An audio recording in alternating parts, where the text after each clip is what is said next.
I mean, it's hard to understand the horse world from outside.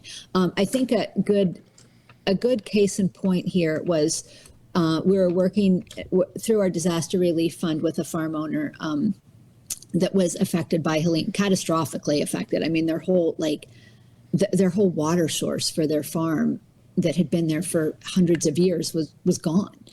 And they applied to the Small Business Association and were told, well, no, you're too agricultural. So they applied to the USDA, and the USDA said, well, yeah, but you don't really grow anything, so you don't really count for us. Turning a profit type deal. So we're just sort of in this, in this gray space. And so, and I think that's what we find in terms of funding too. So, at this point, and we're also, we're very small. We run, we don't have, I mean, as you can see, I'm working out of my home, and me too.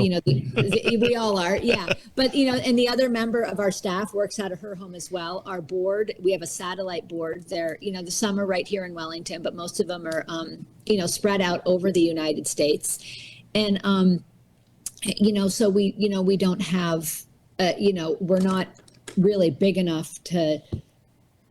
I think pursue those avenues. And as we found so far, those avenues aren't really open to us. So really it's just, the generosity of donors. Now you were talking about disaster and the farm guy. So you have a disaster relief, the newer arm. What's your mission for the newer arm of your disaster relief that you guys, is this that you're working on?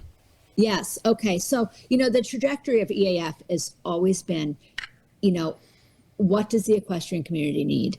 And okay, how can we do it? How can we fulfill that need? And so as we got into around 2018, and it just became so much more evident that climate events were becoming more frequent and more severe, and that their effect on equestrians was so devastating. It's not evacuating, your family and your dog. It's you have a barn full of horses. What do you do? What do you do in times of a disaster? And so in 2018, we opened our disaster relief fund to help equestrians and equestrian communities through natural disasters.